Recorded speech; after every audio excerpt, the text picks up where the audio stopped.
शाळेमध्ये असताना माझी स्वप्न खूपच वेगळी होती हां आणि मला स्पोर्ट्स पर्सन व्हायचं होतं. बरं. पण मग त्यात कसं काय झालं पुढे, म्हणजे बदल कसा काय झाला?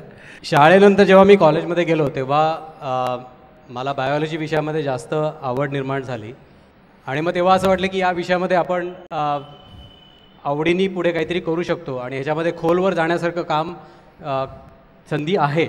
आणि ही जेव्हा मला जाणीव झाली आणि त्यातली गोडी जेव्हा मला स्वतः जाणवली तेव्हा हळूहळू हा फरक होत गेला. बरोबर. माझी खेळातली आवड कमी झाली नाही, पण त्याच्यातला करिअर सेन्स थोडा कमी झाला आणि मग शास्त्राकडे हळूहळू मी वळत गेलो. पण मला एक सांगा की सर्वसाधारणपणे 12वी आणि सायन्स आणि बायोलॉजी असं म्हटलं की मेडिकल, पॅरामेडिकल, फार्मसी असे सगळे नेहमीचे मार्ग असतात. त्या नेहमीच्या मार्गांपासून तुम्ही तुमची सुटका कशी करून घेतलीत? मला असं वाटलं की माझी आवड बेसिक सायन्सेसमध्ये आहे, तर मी त्याच दिशेने वाटचाल करणं योग्य ठरेल. आणि तो मी त्या वर्षी घेतलेला निर्णय, म्हणजे हा 12वी नंतर घेतलेला निर्णय, मला आजपर्यंत कधीही त्याच्याबद्दल पश्चाताप झालेला नाही आहे. मग तुमचं ग्रॅज्युएशन झालं, तोपर्यंत तुमच्या डोक्यात आलं होतं का की पोस्ट ग्रॅज्युएशन कशात करायचं आहे? नाही, तोपर्यंत पोस्ट ग्रॅज्युएशन कशात करायचं याची काहीच कल्पना नव्हती मला, कारण माझी बायोलॉजीची थोडी ओळखच होत होती फक्त. बरं. क्लासिकल सायन्सेस बऱ्या प्रकारे होते, त्याच्यात मॉडर्न बायोलॉजीचा काहीच समावेश नव्हता. बरं. आणि माझी सर्वप्रथम ओळख मॉडर्न बायोलॉजीशी MSc बायोटेक्नॉलॉजी कोर्समध्ये झाली. बरं. आणि ती माझ्या दृष्टीने एक लीप होती, बरं, एक उंच उडी, आणि मी एकदम हरखूनच गेलो. बरं. मला असं वाटलं की अरे हे तर खूपच अद्वित, म्हणजे एकदमच छानच आहे हां आणि हे मला खूप आवडतं आहे. हां. आणि असं जेव्हा मला वाटलं तेव्हा त्याच्यात करिअर करायची प्रबळ इच्छा निर्माण झाली. हो. आणि मग त्याच क्षेत्रामध्ये तुमची PhD झाली. हो. हां. पहिल्यांदा बायोलॉजी, मग त्याच्यानंतर हा मॉडर्न सायन्सचा. हो. करत करत सेल सायन्स या तुमच्या क्षेत्राकडे तुम्ही आलात. हो. पेशी विज्ञान असं आपण ज्याला म्हणू. तर हे काय आहे हे आम्हाला जरा थोडक्यात समजून सांगता येईल का? आपण जसं आकाशामध्ये तारे आणि बाकी सगळे प्लॅनेट्स बघत असतो, या सगळ्या खूप मोठ्या गोष्टी आहेत. पण आपण पेशींकडे जेव्हा बघतो तेव्हा आपण सूक्ष्माकडे जात असतो आणि मग पेशींमधले वेगवेगळे ऑर्गॅनेल्स, त्याच्यातले सगळे अणुरेणू, या सगळ्यांचं एकत्रीकरण होऊन जेव्हा ती पेशी जिवंत होते आणि त्याचं काम जिवंतपणाचं होतं आणि पेशी मिळून एक जिवंत व्यक्ती बनते, मग ते झाडं असोत किंवा पक्षी असोत किंवा कीटक असोत किंवा माणूस असो. तर हे पेशीचं काम कसं चालतं हे गेल्या 30-40 वर्षातल्या आधुनिक संशोधनामुळे खूप खोलवर आपल्याला समजलं आहे. दोन पेशी एकमेकांशी जेव्हा कॉन्टॅक्ट करतात तेव्हा त्यांच्यामध्ये काय काय क्रिया होतात हे याच्यात आपल्याला खूप खोलवर जाऊन बघायला मिळेल. हे सगळे पेशीतले वेगवेगळ्या प्रकारचे रेणू आहेत आणि त्याचे फायबर्स बनतात. त्याच्या पेशीतल्या सगळ्या अशा स्केलेटल ऑर्गनायझेशन ज्याला म्हणता येईल, म्हणजे त्याचा पेशीचा सांगाडा तो आपण बघतोय आता.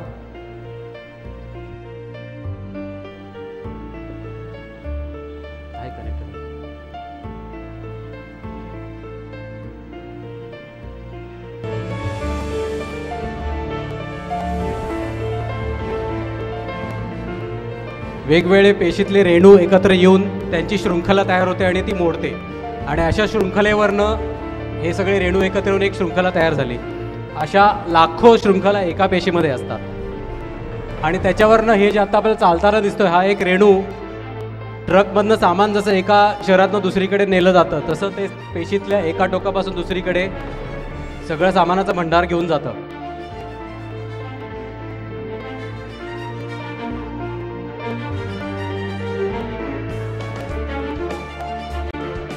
एका टोकातून दुसऱ्या टोकाकडे सगळे रेणू चाललेत आणि ते कसं दिसतं त्याचं मॅग्निफाईड व्ह्यू आपल्याला बघायला मिळतं.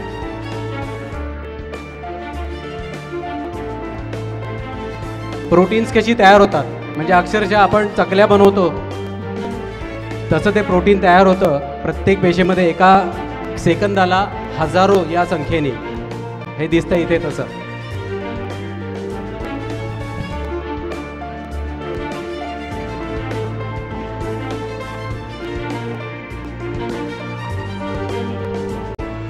ट्रक चाललाय परत आणि हा रस्ता जो दिसतोय तो आपल्याला त्या पेशीतले सांगाडे.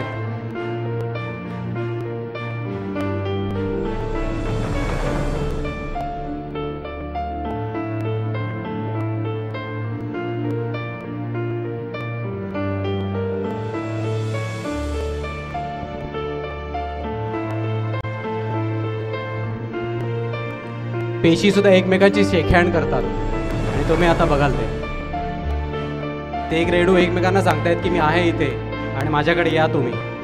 ही पांढरी पेशी आणि रक्तपेशी रक्तवाहिन्यांमध्ये कशा जातात त्याचं हे चित्र आहे. आणि ती पांढरी पेशी एक रक्तवाहिनी सोडून बाहेर गेली निघून.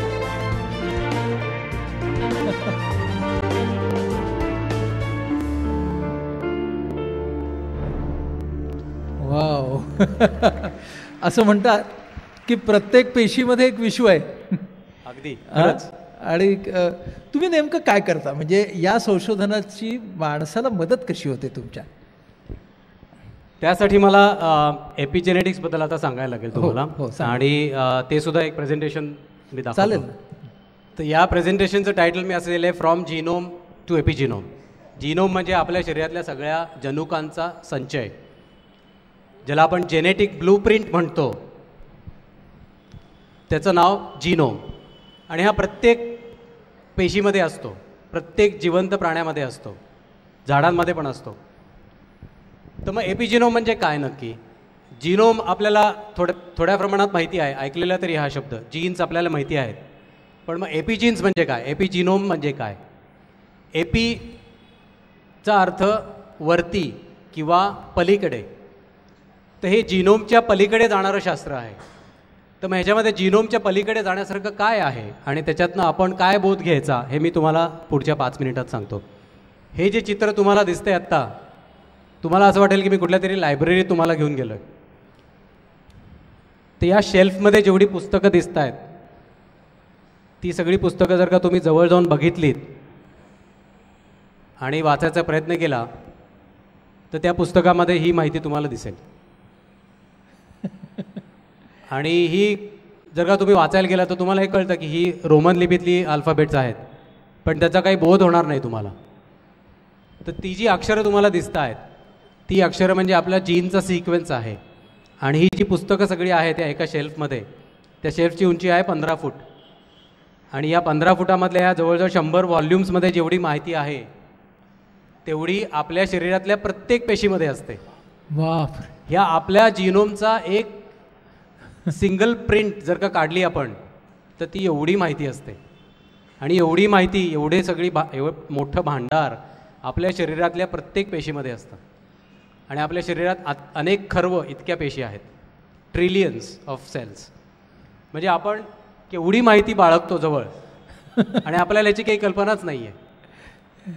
आणि ती माहितीसुद्धा कशी आहे, आता हे तुम्ही वाचलंत तर कुठल्याही भाषेतलं पुस्तक असो, जर तुम्ही उघडलं तर त्या पुस्तकामध्ये तुम्हाला काहीतरी एक स्ट्रक्चर दिसतं. प्रत्येक पानावरती पॅरेग्राफ्स असतात, परिच्छेदामध्ये मग वाक्य कुठे सुरू झालं आणि कुठे संपलं ते आपल्याला समजू शकतं. भाषा जरी समजत नसली तरी त्यातलं व्याकरण थोडंसं आपल्याला समजू शकतं. मग कुठेतरी प्रश्नचिन्ह असतात, कुठेतरी उद्गार चिन्ह असतात. इथं काही मला तरी याच्यात काही दिसत नाही आहे. हो ना. आणि मग आपण म्हणतो की आपल्या शरीरात इतके जीन्स आहेत. आता मग या जीन्सची सुरुवात कुठे झाली आणि ते कुठे संपलं ह्याच्यावरनं तरी काही उमगत नाही आहे. ही कारण सगळी अखंड माहिती आहे, त्याच्यामध्ये कुठे पंक्च्युएशन मार्क्सच नाही आहेत. प्रश्नचिन्ह, उद्गारचिन्ह, फुलस्टॉप, कॉमा हे काही नाही आहे. मग त्याचं व्याकरण आपल्याला माहीतच नाही. हां. तर ते व्याकरण शोधणे, ही शोधण्याची क्रिया जी आहे ती म्हणजे एपिजेनेटिक्स. वा. 70-80च्या दशकामध्ये जेव्हा मॉलिक्युलर बायोलॉजीचा उगम झाला, त्यांचा अभ्यास म्हणजे मॉलिक्युलर बायोलॉजी. मग आपण DNA आयसोलेट करू शकतो. हे जे स्ट्रक्चर बघताय तुम्ही, त्यासाठी 1953 साली वॉटसन आणि क्रिक यांना नोबेल प्राईज मिळालं. DNAचे गोलगोल चिन्हे, ते DNA आपण एकत्र एका परीक्षा नळीत घेऊ शकतो. मग त्याच्यामध्ये एक प्रोटीन आपण घालू शकतो आणि मग ते प्रोटीन त्या DNAची काय करतं, ते एकमेकांशी कसे बोलतात ते बघू शकतो. बरं. हे मॉलिक्युलर बायोलॉजी झालं. हे आपण टेस्ट ट्यूबमध्ये करू शकतो. बरं. पण आपल्या शरीरातल्या पेशींमध्ये तर असं काही नसतं. हां. कारण DNA, प्रोटीन असं काही वेगवेगळं नसतं, सगळं एकत्र असतं. अभ्यास करताना आपण ते वेगळं करून त्याचा अभ्यास करतो. DNAचा जो लांब चढक धागा आहे आणि त्याची लांबी एका टोकापासून दुसऱ्या टोकापर्यंत आपण मोजली तर ती 2 मीटर एवढी लांबी आहे. म्हणजे हाताच्या या टोकापासून या टोकापर्यंत एवढी लांब, एवढा धागा प्रत्येक केंद्रकामध्ये असतो. तो मावण्यासाठी त्याच्या अशा गुंडाळ्या करणं आवश्यक आहे. पण ही गुंडाळी काय अशी रँडम गुंडाळी नाही आहे, कसं तरी आपलं कोंबून भरलं आहे. त्याच्यामध्ये सुद्धा एक ऑर्डर असते. आणि सगळ्यात गंमत म्हणजे खाली जो आपण बघतोय तो आहे क्रोमोझोम. हां, ते आपल्या पुस्तकामधील चित्र आहे. पुस्तकामध्ये किंवा 10वीपर्यंत ज्यांनी बायोलॉजीचे प्रॅक्टिकल्स केलेले असतील त्यांनी कदाचित सूक्ष्मदर्शकाखाली पण हे बघितले असतील क्रोमोझोम्स. तर आपण जेव्हा हे DNA सगळ्यात कंडेन्स्ड स्वरूप आणि हे सगळे तुम्ही जर का त्याचे कॉम्प्लेक्सेस रेणूंचे वेगळे संघटनं बघितली तशी अशी असतात. खूप त्याच्यामध्ये वेगवेगळे प्रकार आहेत. आणि यातला हा मधला जो गुलाबी मॉलिक्यूल दिसतोय हा रेणू हा एकूण 30 वेगवेगळ्या प्रकारच्या प्रोटीन्सनी बनलेला असतो. उदाहरणार्थ ह्यातला प्रत्येक अंडाकृती भाग जो आहे ते एक प्रोटीन आहे. अशा सगळ्या प्रोटीनचा एक संच म्हणजे हे एक निसर्गाचं मशीन आहे. आणि ते मशीन DNAच्या रेणूवरती असं शोधतं प्रत्येक वेळेला कुठला भाग आपण बघतोय त्यातलं ते व्याकरण शोधत असतं. कुठे मी चालू व्हायचं आहे, कुठे बंद व्हायचं आहे. आता ह्या DNAच्या रेणूवरती जो लांब धागा दिसतोय तो DNA आहे आणि त्याच्यावरती हा प्रोटीनचा एक संच बसलेला आहे. आणि तो बाकीच्या त्याच्या मित्रांना शोधतोय. तो हात करतोय, अरे या तुम्ही मला भेटा, आपण एक सगळे मिळून काहीतरी करूया आता. मग हळूहळू वेगळे सगळे प्रोटीन्स येतात, या प्रोटीनला भेटतात, त्यांचा शेक हँड होतो आणि मग ते एकत्र एक ग्रुप बनवतात असं आपल्याला दिसतं. आता आला दुसरा एक संच. असे त्यांचा एक मोठासा कंपू बनतो, त्यांचा कट्टा बनतो तिथे. आणि मग ते सगळे मिळून दुसऱ्या DNAच्या भागाला असा खेचून घेतात त्यांच्याकडे, तू पण ये. आणि मग ती टाळी वाजली की हे सगळं मशीन रेल्वे जशी धावते ट्रॅकवरती तसं धावायला सुरू होतं. आणि मग त्या DNAची कॉपी बनते, त्याला आपण RNA म्हणतो. आणि RNAमधनं प्रोटीन बनतं. सेकंदाला 200 ते 300 तुकडे जोडून हा RNAचा रेणू तयार होतो. म्हणजे इतक्या फास्ट ही पॉलिमरायझेशनची क्रिया आपल्या शरीरात घडत असते. आणि DNAची माहिती म्हणजे त्यातला जो सिक्वेन्स आहे ATCG या 4 अक्षरांनी बनलेला. हां, तुम्ही परत एपिजेनेटिक्समधलं अजून गंमत आता सांगतो. तर ह्याचा सगळ्याचा आपल्याला दैनंदिन जीवनामध्ये काय फायदा. तर एपिजेनेटिक्समुळे बायोलॉजीमध्ये एक उत्क्रांतीच घडू पाहिली आहे. आणि ती नक्की काय ते मी 2-3 उदाहरणं घेऊन तुम्हाला सांगतो. तर गेल्या अनेक वर्षामध्ये तुम्ही अनेक मॅगझिन्सवरती कव्हर पेजमध्ये एपिजेनेटिक्सबद्दल कदाचित बघितलं असेल, कारण हा हॉट टॉपिक होतो आहे. आणि मानवाच्या हेल्थसाठी, आपल्या हेल्थकेअरसाठी याचा काय फायदा आहे ते मी पुढच्या 2-3 उदाहरणामध्ये सांगतो. सिन्स ऑफ द फादर, वडील आपल्या पुढच्या जनरेशनला काय काय देऊ शकतात. एका जनरेशनच्या एपिजेनेटिक्समध्ये आम्ही वातावरणाचा जीन्सवरती परिणाम कसा होतो ते बघतो. आणि वातावरण म्हणजे आपण काय खातो, काय पितो, आपलं भौगोलिक वातावरण कसं आहे, टेम्परेचरचा सुद्धा परिणाम, याचा जीन्सवरती त्यांच्या एक्सप्रेशनवरती काय परिणाम होतो ह्याचा अभ्यास आहे. पालकांना जे ते खातात त्याचा जो वास येतो आणि त्या वासामधनं जे त्यांचे अनुभव असतात ते पुढच्या जनरेशनमध्ये सुद्धा जातात, तसे जातात. बरं. आणि दुसरं जे उदाहरण आहे ते डाएट संबंधी आहे, न्यूट्रिशन.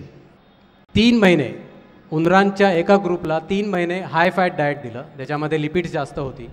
म्हणजे चिप्स, एरेटेड बेवरेजेस पिल्यासारखा माणसांनी एक प्रयोग त्यांच्यावरती केला गेला. त्या जनरेशनच्या पुढच्या जनरेशनमध्ये त्या उंदरांच्या पिल्लांमध्ये नेहमीचं साधं जेवण जेवूनसुद्धा, म्हणजे हाय फॅट डाएट न खाता रेग्युलर डाएट घेऊनसुद्धा डायबिटीसची टेंडन्सी वाढली. म्हणजे पालकांच्या अनुभवांचा परिणाम पुढच्या जनरेशनपर्यंत कसा पोचतो याचं एक खूप ज्वलंत उदाहरण आहे. अजून ह्याच्याही पुढे जाऊन म्हणजे एन्व्हायरमेंटचा परिणाम आपण जाणू शकतो. डाएटचा परिणाम आपल्याला माहिती आहे काहीतरी होईल नक्की. पण त्याच्याही पुढे जाऊन स्टेट ऑफ माइंड, म्हणजे तुम्ही स्ट्रेस्ड आहात का डिप्रेस्ड आहात का आनंदी आहात का दुःखी आहात, या सगळ्याचा परिणामसुद्धा आपल्या जीन्सवरती होत असतो. म्हणजे genes can affect behaviour and so does behaviour. Yes. तर स्टेट ऑफ माइंडचा बिहेवियरवरती किंवा जीन्सवरती कसा परिणाम होतो आणि त्याच्यामुळे आपल्या डिझीज टेंडन्सीवरती कसा परिणाम होतो याचं एक उदाहरण मी इथे देतो. हा प्रयोग माझ्या लॅबमध्ये काही स्टुडंट्सनी केला होता. तर तुम्ही जे बघताय तो एक पिंजरा आहे, उंदरांचा पिंजरा. तर नॉर्मली प्रयोगशाळेमधल्या उंदीर त्यांचा पिंजरा खूप छोटा असतो, 1 स्क्वेअर फूट एवढी जागा असते आणि त्याच्यामध्ये 4-5 उंदीर असतात. तर त्यांच्यासाठी ती खूपच छोटी जागा आहे, कारण उंदरांना खूप मोठी जागा लागते, पळायला आवडतं, सगळीकडे वास घ्यायला आवडतो, चावायला आवडतं. पण त्यांना त्या छोट्याशा जागेत तसं काही करता येत नाही, त्यामुळे ते खूप स्ट्रेसमध्ये असतात. त्याच्याऐवजी त्यांना एक मोठा पिंजरा दिला, 1 मीटर लांबीचा, 1 स्क्वेअर मीटर एवढ्या लांबीचा. म्हणजे त्यांची जागा वाढली, त्यांना जास्त लांब पळता येत होतं.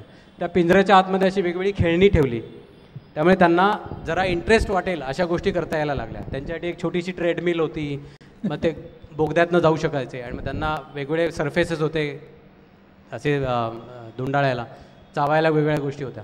त्याच्यामुळे ते स्टिम्युलेटेड राहिले, त्यांचा ब्रेन ॲक्टिव्ह होता.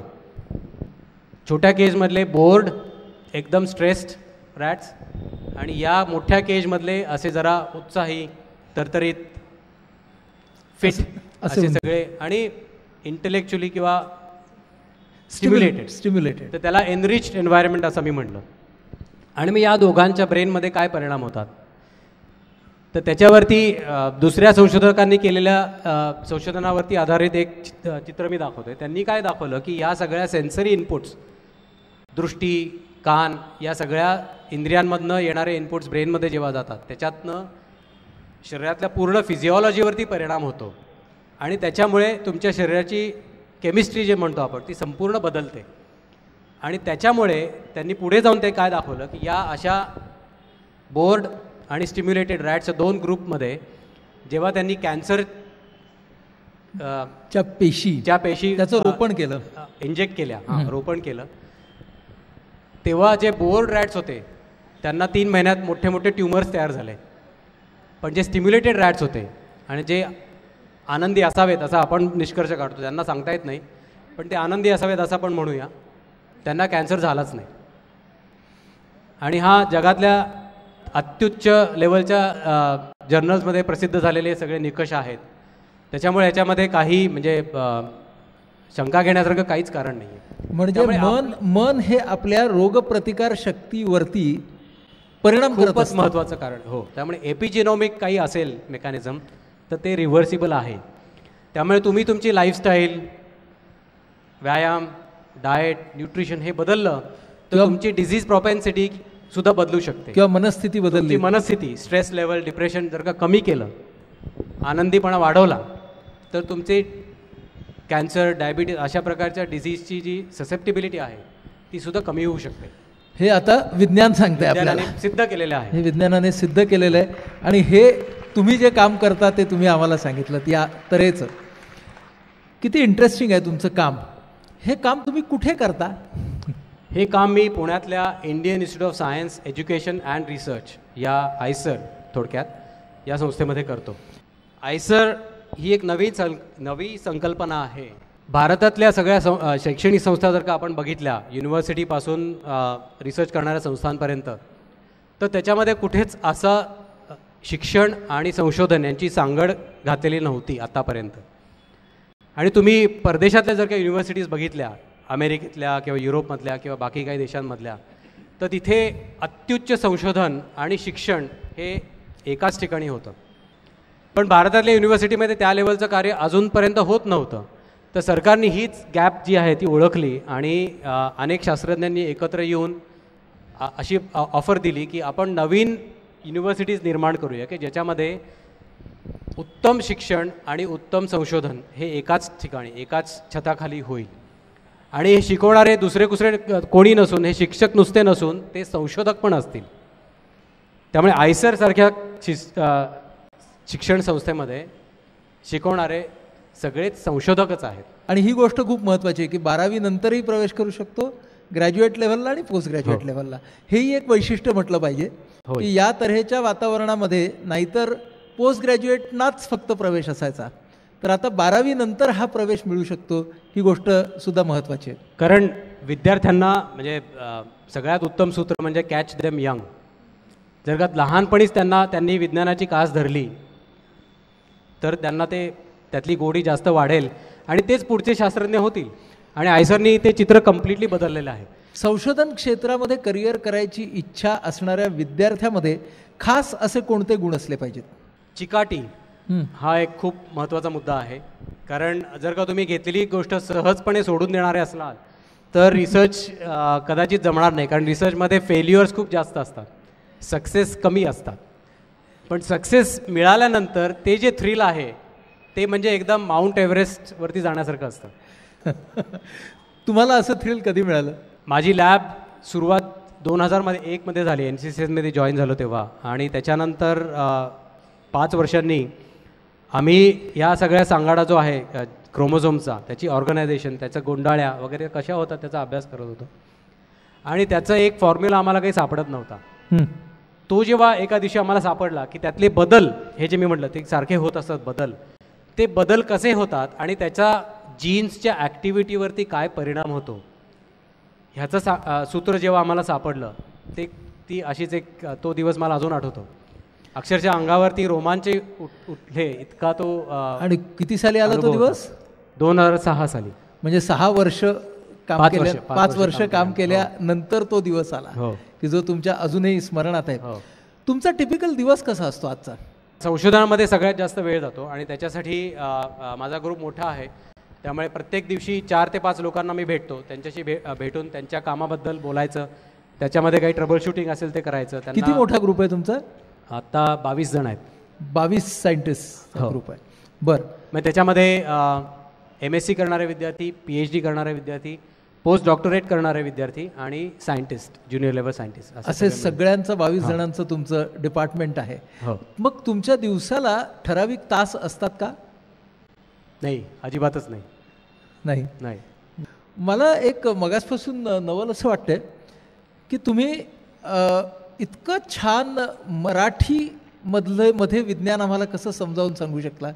म्हणजे मी मगासपासून पाहतोय की तुम्ही अणू रेणूपासून जे शब्द सगळे वापरत आहात त्या सगळ्या शब्दांमध्ये तुम्ही अतिशय चपखल असे प्रतिशब्द इंग्रजीचे आम्हाला देतात. हे तुम्हाला पहिल्यापासून येत होतं का, शिकलात? गेल्या 4-5 वर्षात मी मराठीतून लेखन करायचा प्रयत्न करतोय विज्ञानाबद्दल. आणि त्यासाठी लेखन करताना तुम्हाला भरपूर वेळ असतो, कारण बोलताना अनेकदा शब्द सापडत नाहीत. बरोबर. पण लेखन करताना त्यातला मग प्रत्येक शब्द घेऊन न्यूक्लियस म्हणजे काय, सेल्स म्हणजे काय, DNA अर्थात DNA साठी अजून काही प्रतिशब्द नाही आहे, पण यातल्या अनेक शब्दांसाठी वेगवेगळे शब्द मी शोधून काढले आणि असा हळूहळू माझा अभ्यास होत गेला. आणि दुसरी एक ॲक्टिव्हिटी म्हणजे इन्स्पायर म्हणून एक प्रोग्राम आहे, डिपार्टमेंट ऑफ सायन्स अँड टेक्नॉलॉजीने एक नवीन स्कीम सुरू केली आहे, त्याच्याबद्दल पण मी सांगतो कारण ती पण महत्त्वाची आहे. Inspired pursuit for research and innovation in science म्हणून इन्स्पायर म्हणून एक स्कीम आहे, ज्याच्यामध्ये 10वी नंतरच्या विद्यार्थ्यांसाठी स्कॉलरशिप दिली जाते. आणि त्या विद्यार्थ्यांनी अशा प्रयोगशाळांमध्ये जाऊन काम करावं थोडा काळ, म्हणजे 2 आठवडे असेल किंवा 2 महिने असेल, सुट्ट्यांमध्ये जाऊन प्रयोगशाळांमध्ये जाऊन शास्त्रज्ञांच्या बरोबर काम करावं, so that they get inspired to do research. अशी ही स्कीम आहे. आणि 10वीतल्या मुलांपासून पुढे सायंटिस्ट लेवलपर्यंत ही स्कीम आहे आणि त्याची संख्या इतकी जास्त आहे, म्हणजे 10वीतल्या 1 लाख विद्यार्थ्यांना दरवर्षी शिष्यवृत्ती मिळते. 1 लाख विद्यार्थी. अनेकांना माहिती नसेल. 12वी नंतर, BSc नंतर प्रत्येक स्टेजला वेगवेगळ्या, आणि तो पिरामिड आहे. सगळ्यात खाली 1 लाख आणि सगळ्यात वरती म्हणजे सायंटिस्ट लेवलला 1000, इतक्या संख्येत एवढ्या शिष्यवृत्त्या आहेत. आणि सायंटिस्टला तर सॅलरीज देतात. बरं, म्हणजे आता याची माहिती कुठे मिळेल? इन्स्पायर DST असं जर का तुम्ही गुगलमध्ये सर्च केलं तर तुम्हाला ही माहिती मिळू शकेल. इन्स्पायर DST म्हणजे department of science and technology ची ही एक नवी संकल्पना आहे आणि ती खूपच हिट आहे. म्हणजे आम्हाला खूप चांगले विद्यार्थी यातनं मिळालेले आहेत. आणि 10वी नंतर येणारे विद्यार्थी जेव्हा अशा लॅब्समध्ये काम करतात तेव्हा जे परत जातात त्यांना विज्ञानातच काहीतरी काम करायचं असतं. तुम्हाला ही एवढी कमिटमेंट कुठून आली हो, प्युअर सायन्सेसची आणि संशोधनाची? कारण जेव्हा रिसर्चमध्ये त्यातलं जे थ्रिल तुम्ही अनुभवता, जसं मी म्हटलं 5 वर्षापूर्वी जो अनुभव मला आला की नैसर्गातल्या कुठल्या तरी अशा क्रियेच्या एकदम खोलमरती जाऊन तुम्ही काहीतरी शोध घेता, ते थ्रिल तुम्ही शब्दात मांडूच शकत नाही. म्हणजे थोडक्यात सांगायचं झालं तर एव्हरेस्ट चढणाऱ्याला जसं वाटतं त्या शिखरावरती अत्युच्च शिखरावरती गेल्यानंतर की I am on top of the world, तसं या फील्डमध्ये अनेकदा वाटण्याची शक्यता आणि संधी आम्हाला मिळते. वा.